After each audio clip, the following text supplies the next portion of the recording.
This week, Lori Goldstein, author of the young adult novel Sources Say, talks about going from being an avid reader and a journalist to writing fiction. I just thought, that's this cool story idea, and you just start writing it. The truth is, there is a lot of foundation before you get a story on a page, and I think that's actually not talked about enough. Welcome to Writers' Voices with Monica and Caroline. I'm your host, Monica Hadley, and you've just got me today.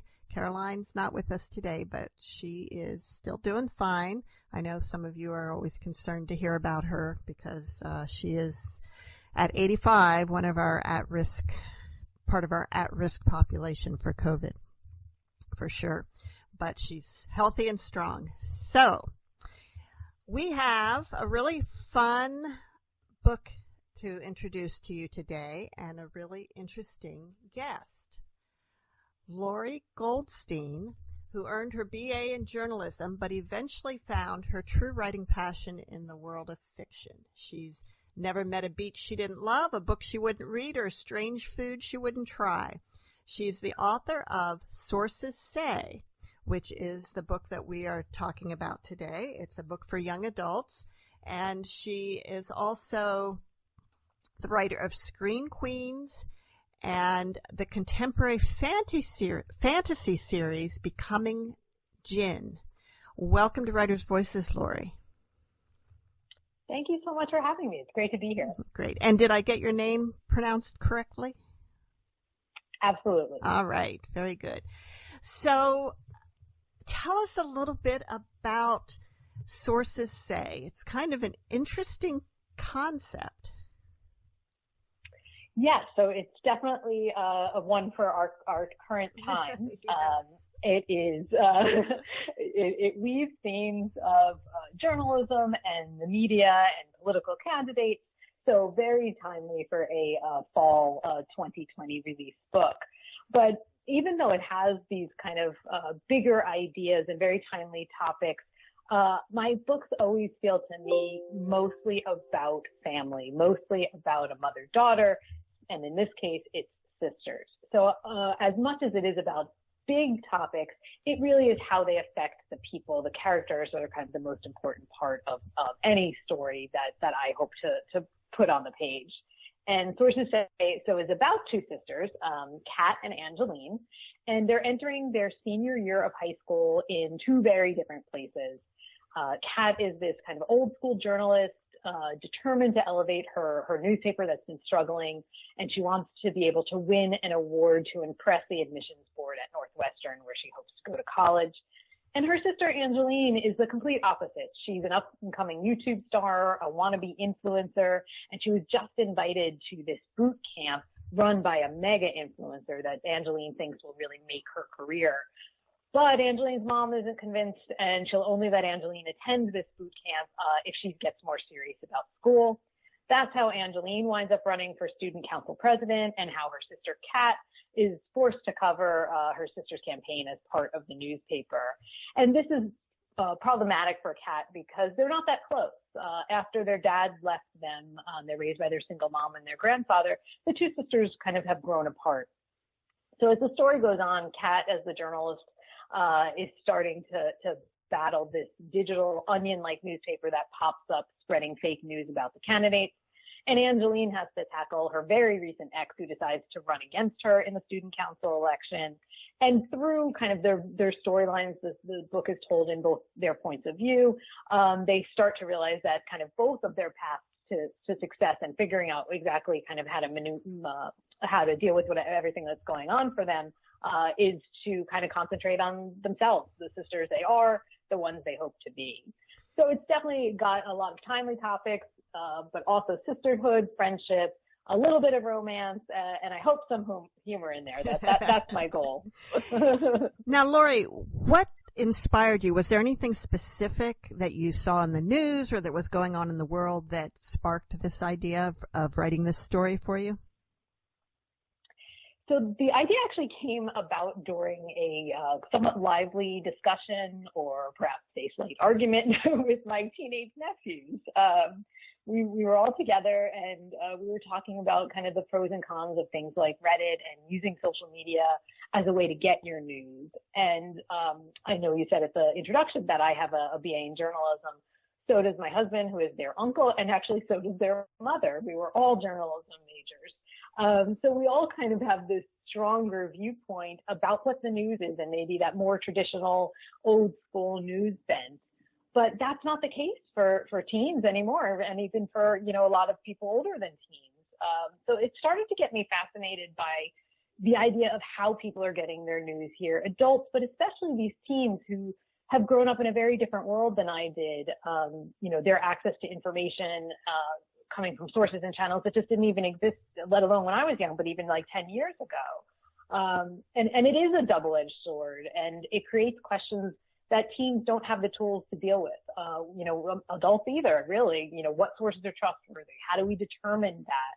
When, a president is tweeting, when words like fake news are batted around, and it becomes difficult to figure out fact and fiction, how do teens assess these places, that they're getting news? How do they understand what a source is, what's trustworthy, how to evaluate that, and how to make their own decisions about things. And I think that's very important going forward. Oh, it sure is. And you're absolutely right. This is not a problem limited to teenagers by any means. I have a very dear friend who's kind of believing some of these conspiracy theories, and he's always been a little bit inclined to that, but he'll send me links to videos or something, but I don't even watch them because it's almost like he believes the things that he sees on the internet from somebody whom he has no idea who they are or what their agenda really is, because they're saying that the mainstream media has this agenda. Well, everybody has an agenda, and in sources say that you're really illustrating that.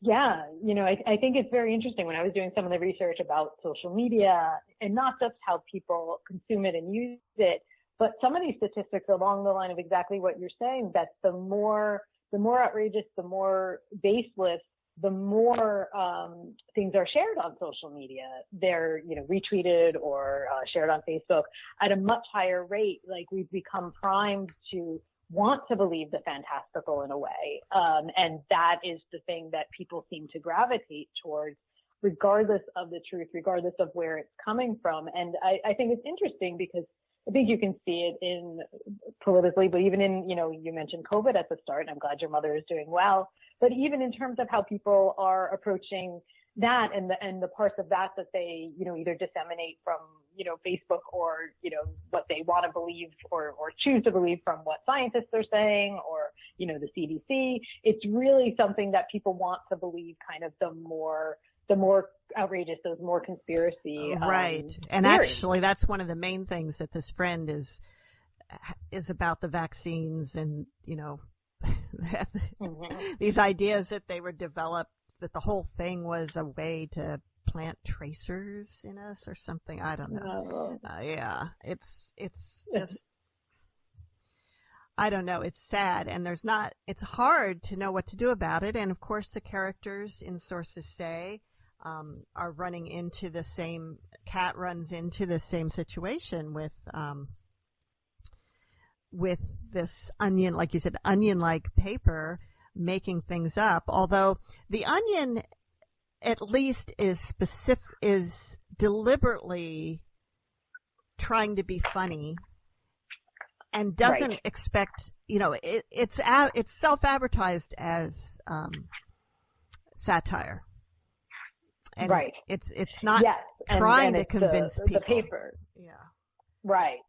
And the Shrieking Violet is not, and as you kind of go on, without any spoilers, but the perpetrator kind of uses that as an excuse of like, oh, well, everybody knew this was a joke. And that's not true. And I think that was part of what I was trying to get across as well, that sometimes things are disseminated and, it's like, oh, it's obvious that, this is a joke or this is a parody. And it's really not a lot of times to a lot of people. But yes, the Onion is clear about what it's doing. Yeah. And there's another site, it's a left-leaning site that I was just reading about, and I can't remember the name of it, but This guy sits in his basement and makes up stories that are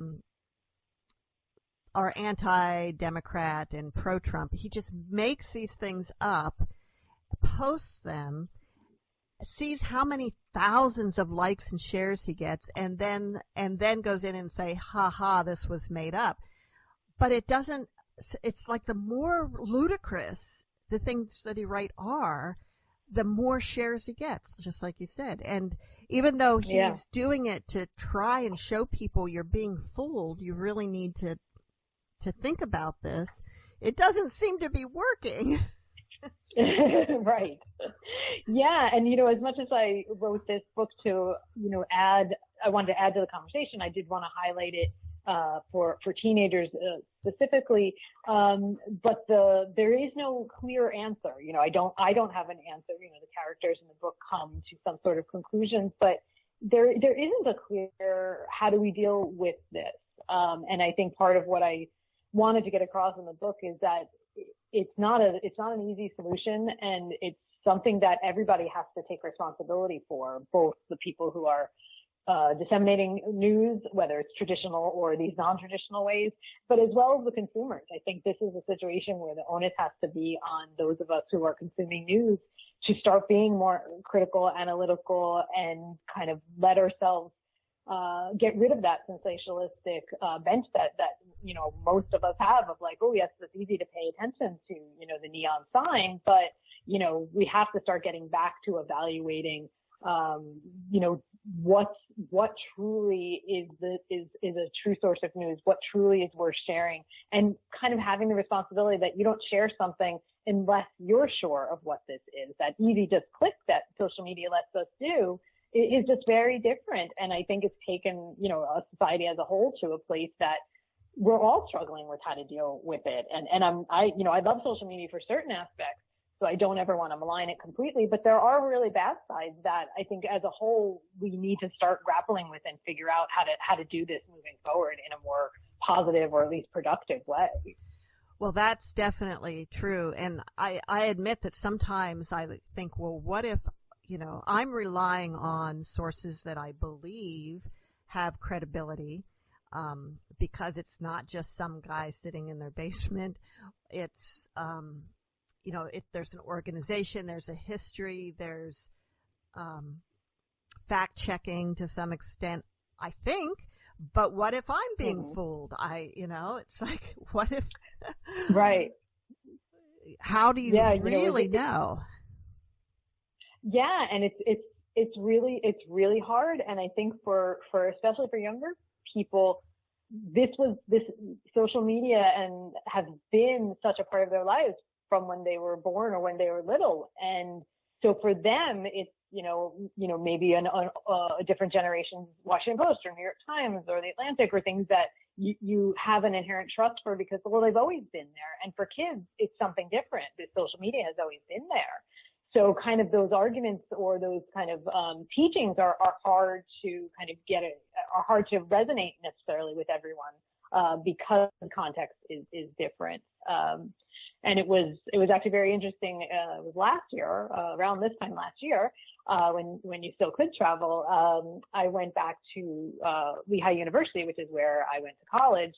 It was the 150th anniversary of the student newspaper, which I was an editor-in-chief of, and they had gathered a lot of alumni who were old editors-in-chief.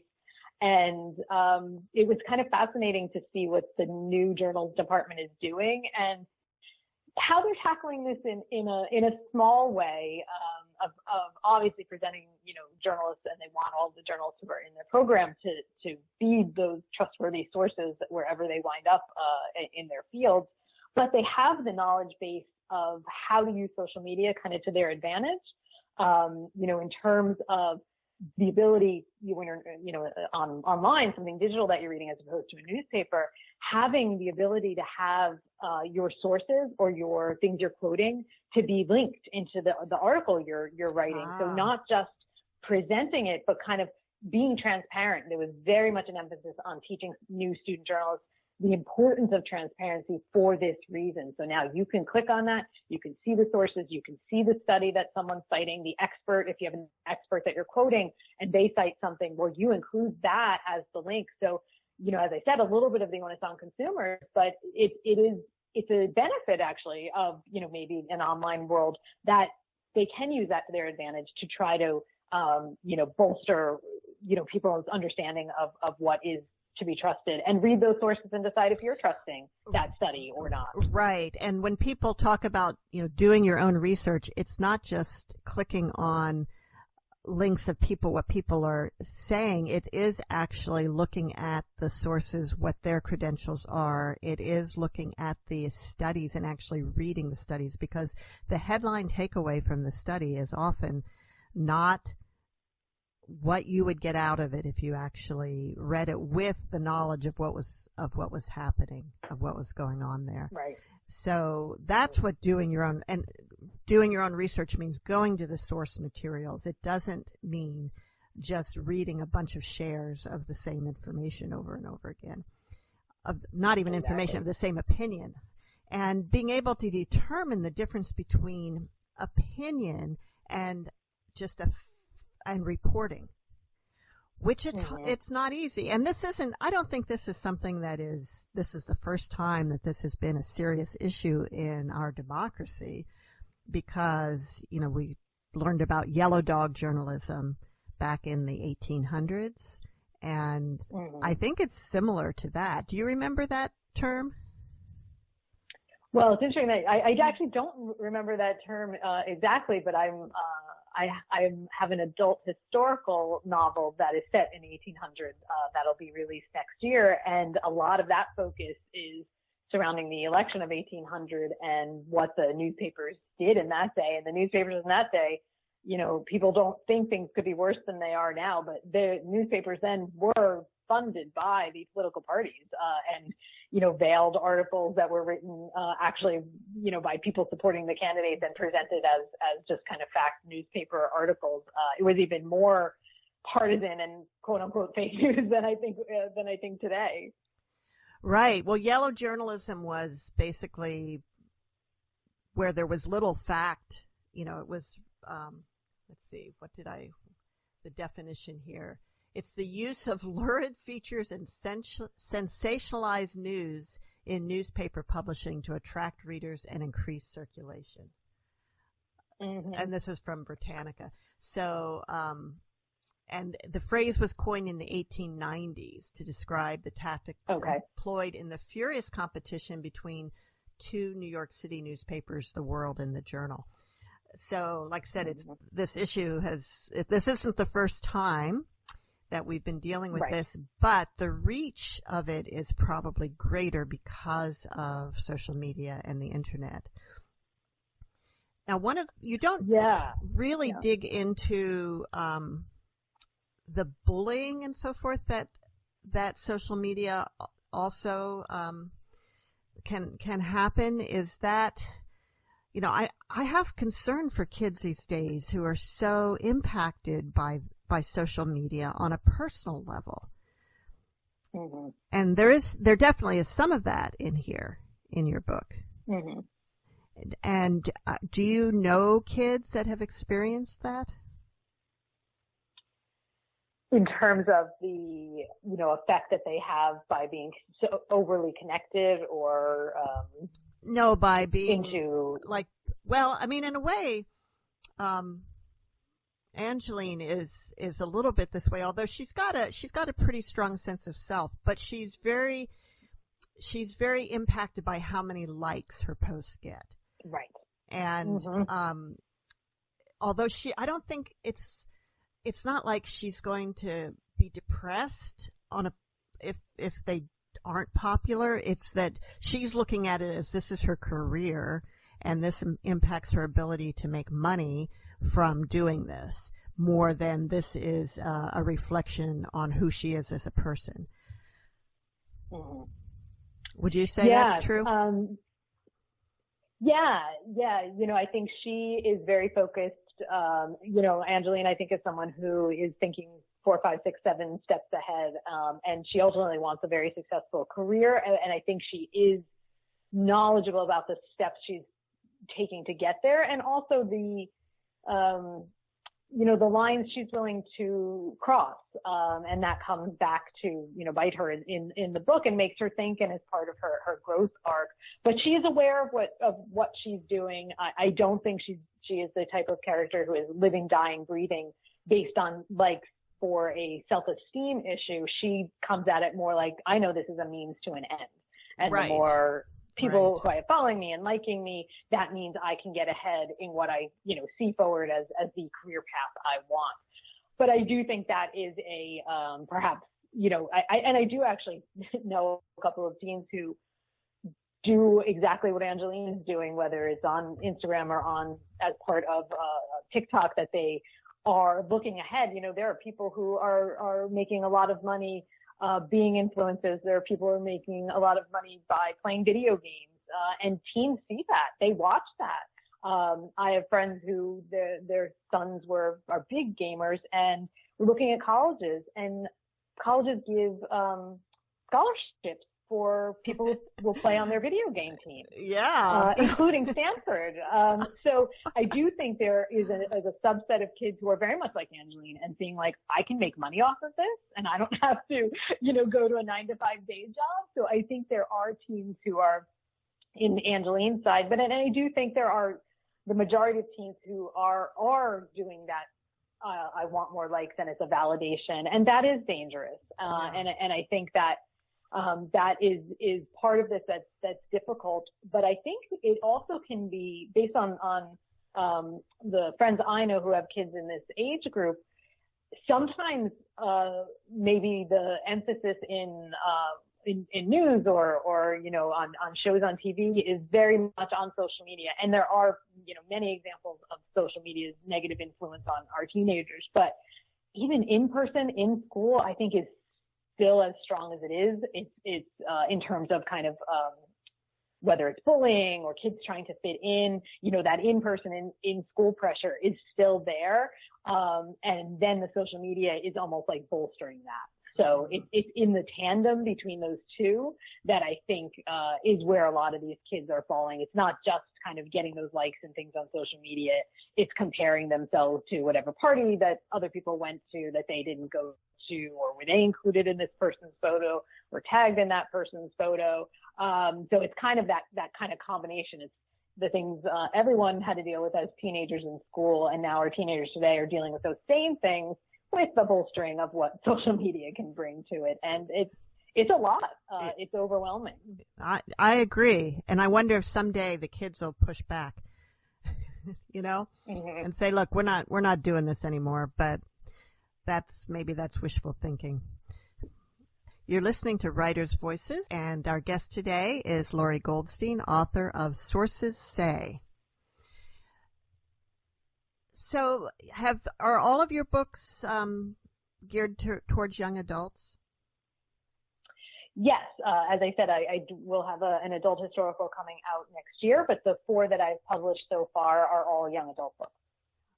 And what drew you to write for young adults? It was a combination of what I was reading at the time, and a combination of what was becoming very popular when I started writing. There was a boom in the young adult field, probably 2011. I sold my first book in 2013. At that time, we were coming off of Harry Potter and Hunger Games and Twilight, and these things had really just given such a growth to the young adult field. So, it was partly a business decision. Writing is a business.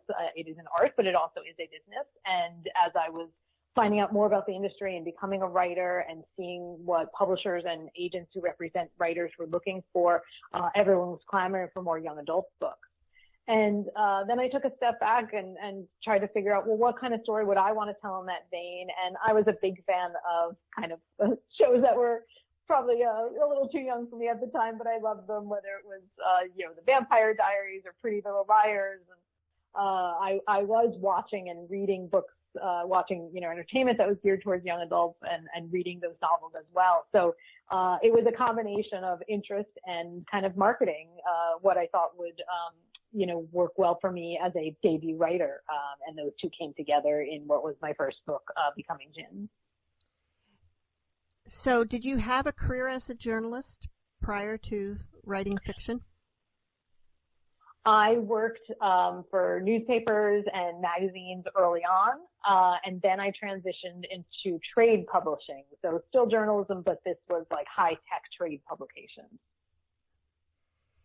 So taking the leap to fiction, it's a big risk, because those, I don't know if you were a freelancer or if you were on salary, but in any case, going to fiction usually involves a little more risk.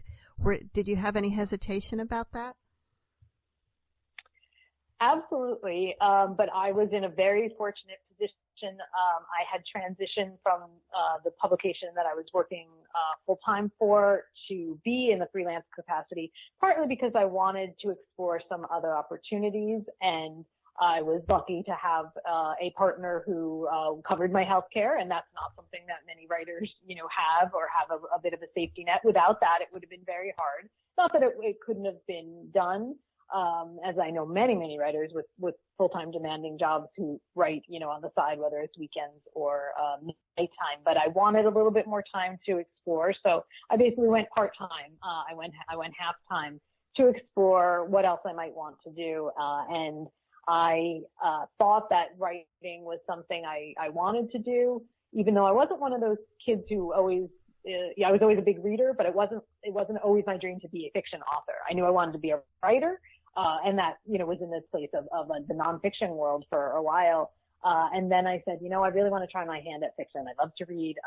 I think I'm a pretty good writer. Let me see what I can do here. And realized very quickly that what I had been doing and what I wanted to do were two very different things. So what were some of the big differences for you? What were some of the things that surprised you? I was quite surprised, as much as I was just a huge reader my whole life, and still am. And I thought I understood what a story was, and I had to, and I guess I just thought it's about writing. The writing is different because it's fiction versus nonfiction.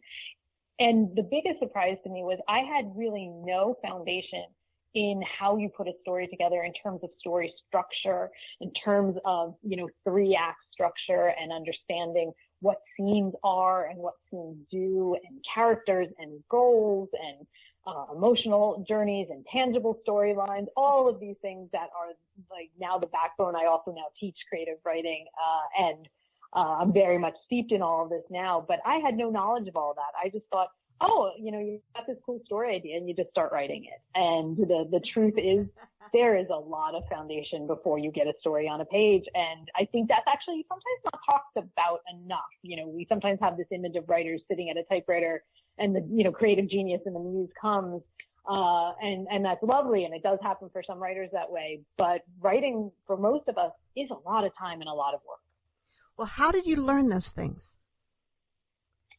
So I tried myself. I read a lot of craft books. There's too much information online if you Google this. And I did get to a place where I thought I could kind of put a story together, and I did. And then 3 years later, I finally had a draft that could go out there and could be queried. That book has not been published and probably won't be. I kind of treat that book as my own private MFA in writing, because I learned what to do and not to over the 3 years of writing that book. And then I took a writing class, and as much as I had been reading on my own and looking at craft articles and books, this instructor, everything he said and his approach just clicked in my brain in a way, or maybe it brought everything I had been reading together, which is also definitely possible. And I implemented the things I was taught in that course, and it led to me writing Becoming Jinn in 3 months versus the 3 years of the first book that I wrote. So do you wish you would have taken that step earlier? I don't know, because as I said, I do think I don't know if I would have been in a place to absorb it had I not gone through those 3 years of writing that first book. And, yes, it's trial and error. Yes, maybe it's wasted time. Although I think I always like to say no writing is wasted, because I think we're always learning. And so I don't know if I had straight out taken that course without more foundation, without the process of figuring out what that other book was and how to make that a book. I'm not sure I would have been ready to really absorb it. Well, that's a good point. Yeah. Sometimes, I wonder about MFAs are very expensive and they're very time consuming, but I haven't yet talked to an author who did an MFA and said it and felt like it was a waste at all. I don't have one and did not take, have not gone for an MFA, so I don't know exactly the courses and what you're doing. I do have a good friend who's going through it, and I think she certainly loves it, and it holds such a great place, especially for the camaraderie you can develop with other writers. And I think that's a very important part of the, publishing process as well, is finding other writers who you can share the experience with and learn from and use as critique partners and all of that, which can be very, very hard, especially outside of an environment of you're all in school to do the same thing. And also it gives you, it's someone holding you accountable as a writer, which is sometimes hard to do on your own. And it gives you maybe the space to focus on it that if you try, and we certainly have spoken with a lot of authors on Writers' Voices who wrote their first book, sometimes their second, sometimes even their fifth book while having a day job. And so that's certainly a valid way to do it too. But to take the time, and it sounds like in a way you did do your own MFA, where you took the time set aside and to focus on writing. Yeah, absolutely. And I do think that there is great value in many ways that you can go about this, whether it's an MFA program, whether it's, like I said, I just took a course, at a writing center, and it's the writing center I now teach at in Boston called Grub Street. And there are workshops through them and courses through them. And again, that accountability that you're talking about, you can get in a smaller program, especially as something to maybe give you the foundation and get you started. That, maybe more financially viable and time commitment viable as well. So I do think there's lots of ways that you can go about getting a little bit of whether it's a little instruction plus that kind of camaraderie plus that accountability. I do think there are a lot of ways to do it. I did wind up very luckily, early on in my process. I took the one course, which is a short course. And then I found a couple of people who are still my, good writing friends and critique partners to this day. And I was able to kind of get that experience early on and keep that with me through my writing career. But I do think those are great pieces to have. Absolutely. It's hard to do it alone. Yeah. You're listening to Writers' Voices. Our guest today is Lori Goldstein, and she is the author of the young adult novel Sources Say. Now, Lori, you talked about the things that surprised you moving from being a nonfiction and even technical writer, a journalist, to writing fiction. What are some of the things that you learned as a journalist that have served you well as a fiction writer? I think the idea of being an efficient writer is something that comes from journalism. You can't write a 400-page article, although you can write a 400-page book. But so keeping that idea of efficiency in the story you're telling, that idea of being efficient as a whole, but also in the prose, kind of down specifically to using the best words that you can, words that are kind of more bang for your buck kind of thing. That kind of down to the prose level, I feel like I was taught as a journalist and can apply that to my fiction writing, as well as just some basic skills as part of my journalism career, as part of my nonfiction world. I was a writer. I did some graphic design, and I did a lot of copy editing. And so I kind of brought that skills to my books, which are, I'm happy to say I haven't lost those copy editing skills, as my editors say when it makes it to copy editing. They always say, these are the lightest copy edits you've ever seen. So I'm very proud of that. I'm pretty sure you're not messing up your Y-O-U-R and Y-O-U apostrophe R. Exactly. And I think the other thing that you know, kind of more broadly that I learned as a journalist was you will be, whether you're writing or editing stories in all sorts of areas. Yes, I did start to censor, you know, in these high tech journals, so they were all, you know, under that veil of high tech stories, but they could be about anything. And part of what I had to do, especially then, was take some time and learn about it. You know, okay, so if they're talking about this aspect of coding and I want to make sure I can write this or edit this story well, I need to learn a little bit about that. Whatever story you're writing as a journalist, there's an element of researching, you know, statistics, experts you're going to interview, researching those experts. So then when you have the time when you are interviewing them, you're knowledgeable, and can, you know, make sure that you're getting the information you need for your story. And I think all stories, even the most just contemporary realistic story, has an element of research to it. And those actually were tools that I learned as a journalist and kind of had to do that. And I bring that to every story I write as a fiction writer. Well, that was a very good answer to that question, I must say. So, Lori, why don't you read a little bit from Sources Say? Okay, great.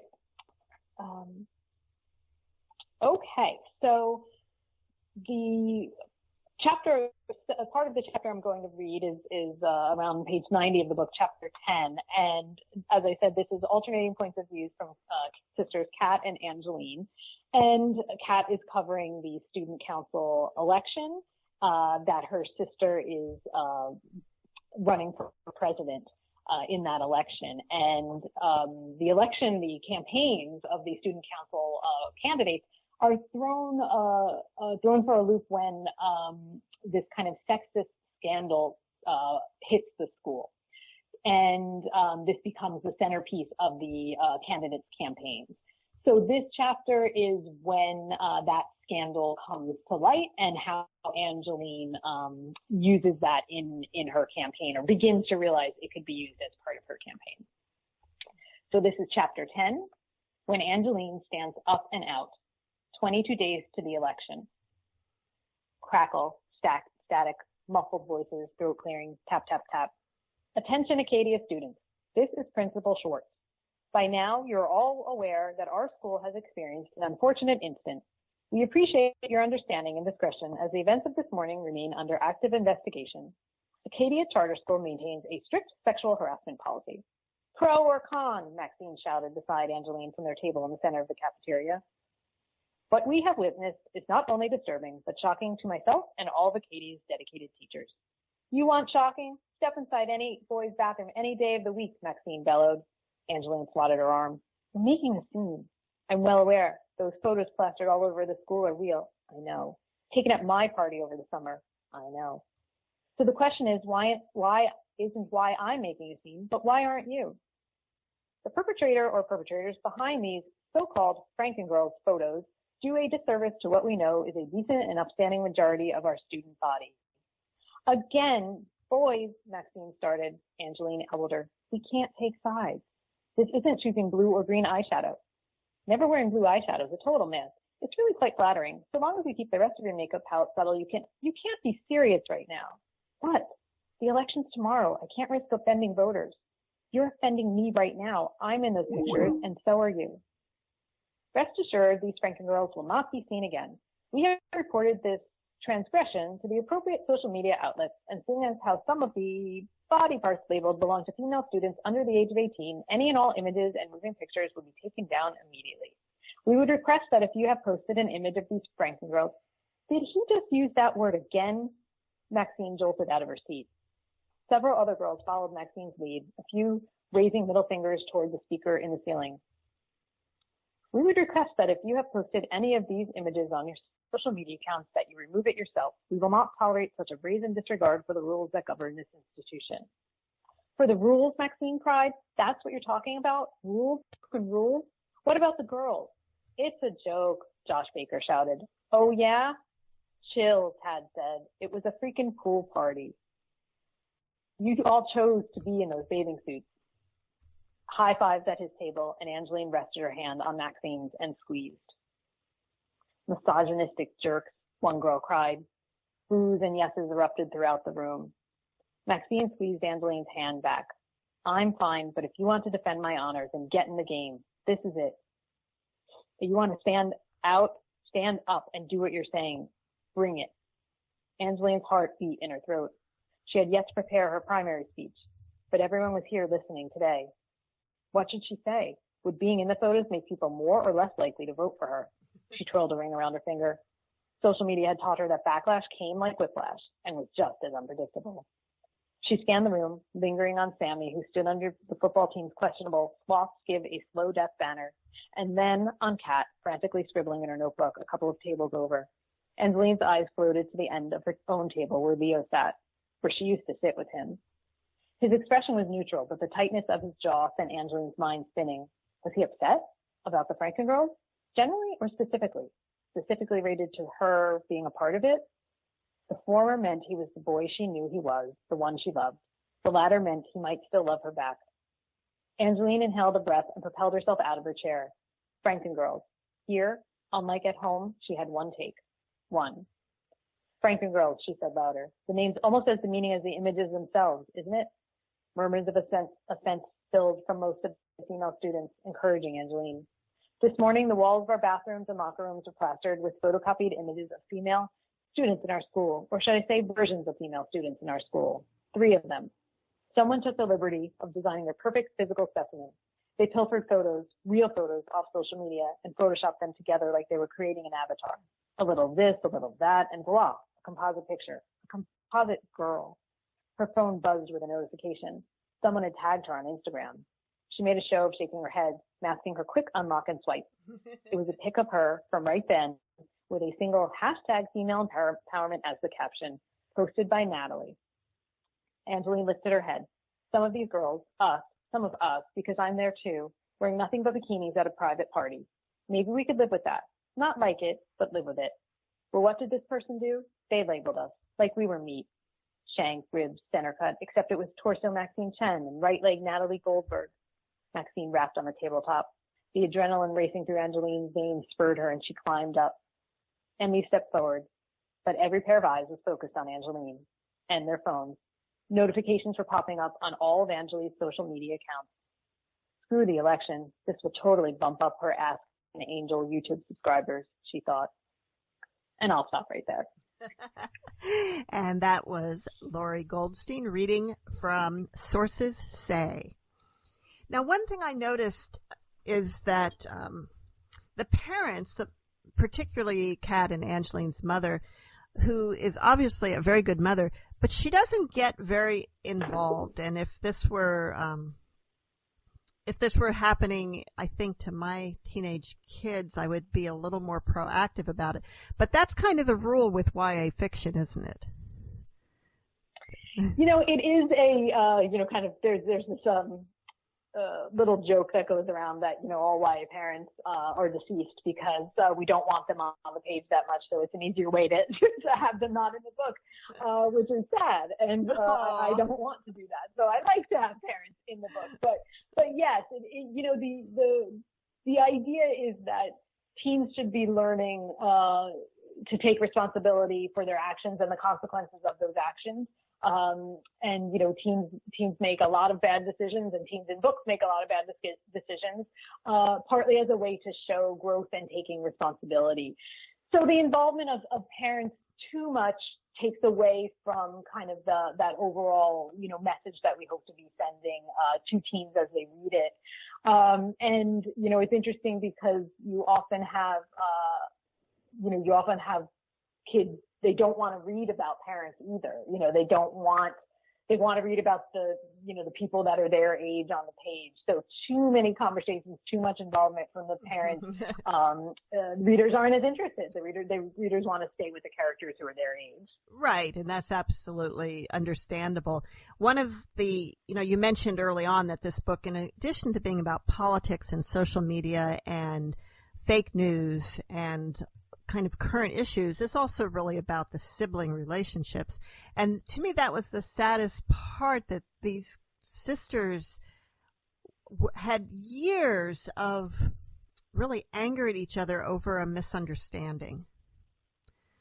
And that's where I wish their mother had been a little more proactive. Yes. And, you know, I think the part of that is the mother's own guilt in trying to make sure her girls have the best experience despite, you know, their father leaving them, and wasn't perhaps as attuned as she might have been to get involved and to step in between them, and kind of hoping that this might be something that they would come to themselves. And I think the idea of that comes a little bit from, you know, you can tell your kids what to do and they'll go do the opposite. So maybe it's a little bit of that, you know, wanting that it to be their idea, wanting them to kind of come to it together makes it more meaningful, you know, in the end, if it's they're coming to it and they're realizing that this is a hole in their life. And it is sad that this misunderstanding put these girls onto opposite sides. And I think, you know, sometimes it's tapping into how real and raw things that maybe when you're an adult and it's your fifth time where there's a misunderstanding, or, you know, the third time someone you trusted has betrayed you, or your 10th breakup versus your first, those emotions and the way you deal with it as a teen are very different than when you have the knowledge base of being an adult. So trying to tap back into that as an adult author of young adult characters is partly what you need to do writing these books, or hope to do when you're writing these kinds of books as well. Do you have any young adult pre-readers that can let you know if you're accomplishing that? You know, I don't have young adult readers, and most people who are writing this do not. And it's interesting because it is something sometimes my writers friends and I talk about of, you know, movies are very big on having focus groups, right? You can't do anything in a movie without having a group of people watch the movie and tell you what they like and don't like. And publishing is not that. Yeah. And, you know, not at all. As we're writing these young adult books, they might not come out for, usually it's a 2-year time frame. We don't even use slang in young adult books because slang changes on a monthly basis, let alone a 2-year basis. And I do think that there are certainly young adult readers who would be such a great benefit to kind of, you know, that authenticity part of it.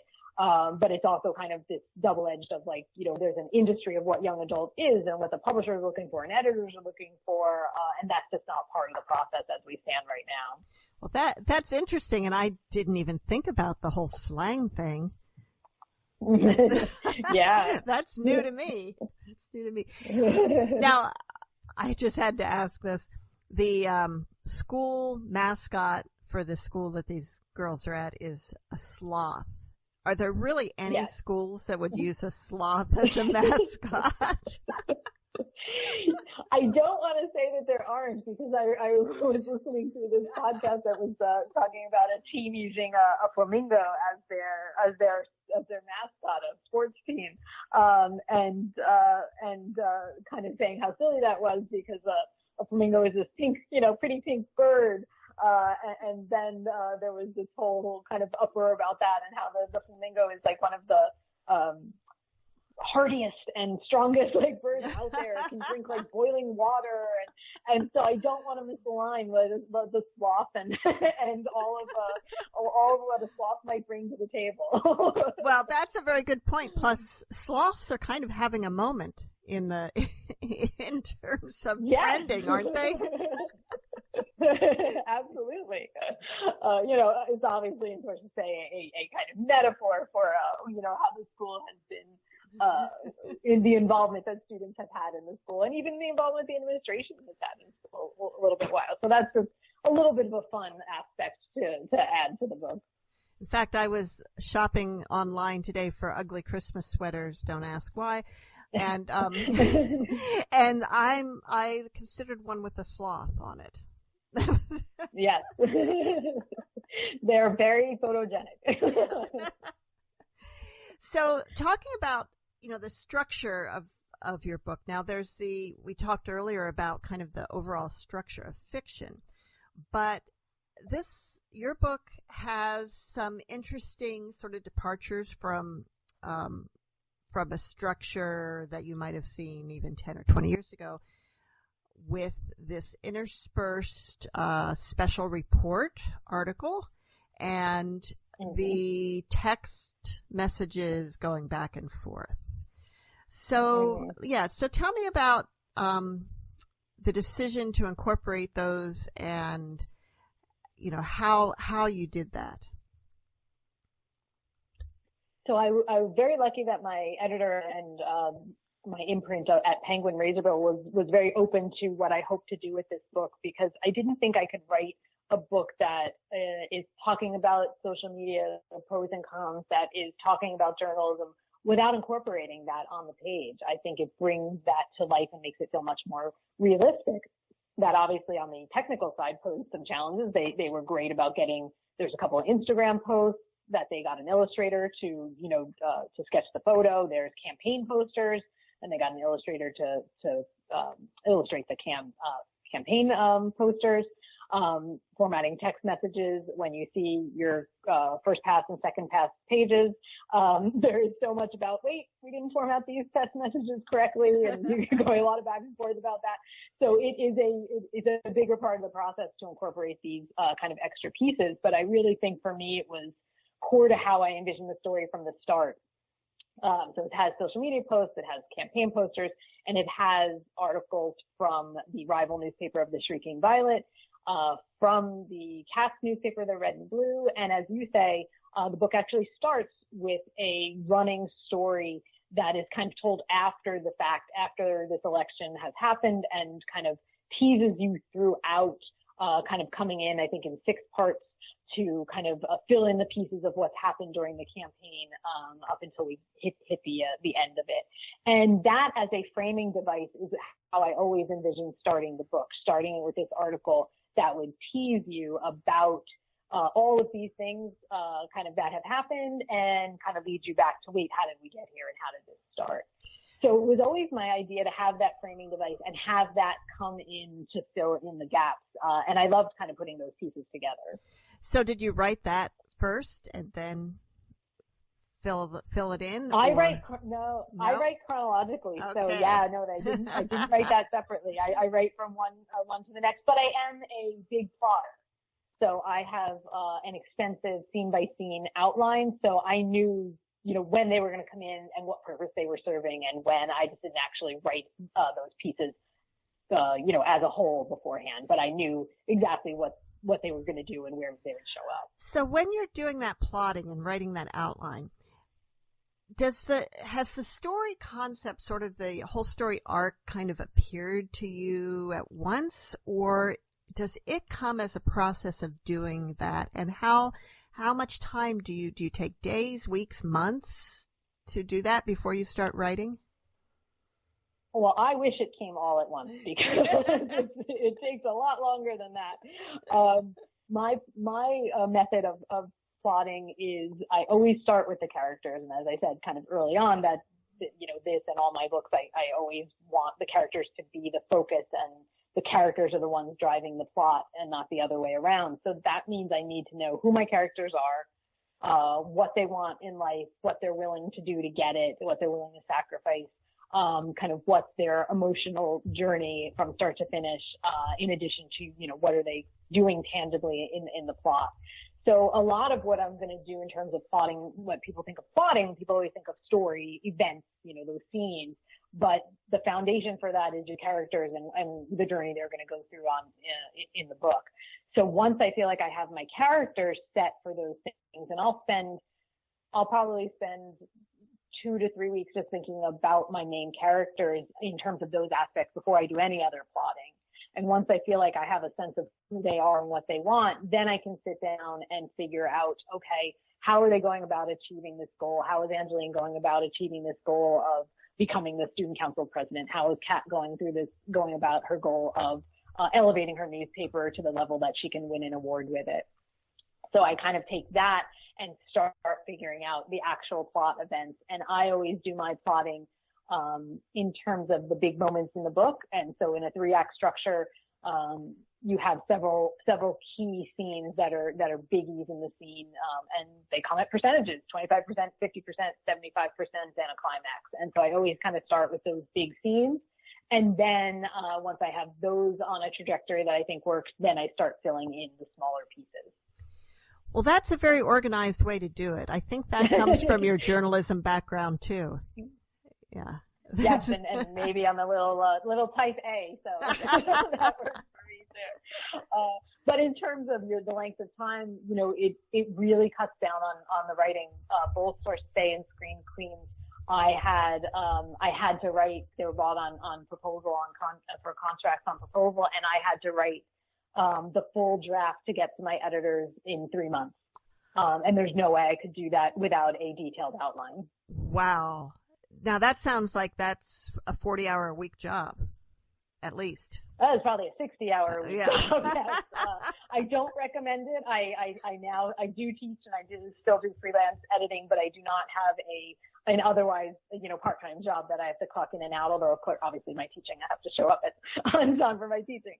But otherwise, especially during those crazy 3 months, it's basically a 7-day-a-week job. I write 6 days a week, and on the 7th day, I read over what I've written to try to make sure that's all making sense before I dive into starting writing again on Monday. So I've done it twice. I really don't want to do it again. No kidding. But I learned a lot. I really did learn a lot. So you mentioned that you teach at Grub Street, which is based in Boston. Are the classes all virtual now? They have been virtual since mid-March. The couple of classes that I was teaching in person transitioned and finished online, and then the rest of them have been remote, and they will be at least until next summer. Now, does that mean that anyone, anywhere, could sign up and take a class? Absolutely, which is a huge benefit. There's not a lot of benefits to the pandemic, but this is a huge benefit, and it's been great. I've now, through all my classes, been able to have students from, all over the country, which has just been kind of nice. And the remote classes, I can say both as the instructor of them have been going well. Grub Street has done a tremendous job on the format and the technology for it, and taking student experiences and asking them what's working, what's not, what they want to see, and they and us as instructors are constantly kind of adapting to make sure the experience is as good as it can be. And my students have said they're just as good, if not better, than the in-person classes. So I'm really thrilled with how they've all gone, and they're open to everybody across the country now. And it looks like a new session will be starting in January, maybe, for most of these classes. So so they do kind of like a winter session, which is, January through, April or May, and then summer sessions, and then fall sessions. So 3 times a year. But they also do, so they have many multi-week classes, 6, 8, 10 weeks. And then they also have some either 2-day classes, 2-week classes. Sometimes there's a 1-day class. So if someone's looking for just like a seminar on, something very specific, you don't have to necessarily be enrolled in a multi-week class. You can look for these kind of 1 seminar or 2 seminar classes on, kind of more narrow topics, and also be able to partake that way. That's fantastic. And so if you want to find out more, it's grubstreet.org. And we are out of time. So, Lori, we usually close with a quote which my mother finds when she's here, but since she's not here, I found one on journalism from Phil Graham, who was the co-owner of the Washington Post. I think his wife, Catherine Graham, is a little more famous, but anyway, he said, "Journalism is the first rough draft of history," which makes it pretty important. Absolutely. I completely agree with that. Very well said. Well, thanks so much for being with us today, Lori. Thank you for having me. And see you all next week on Writers' Voices.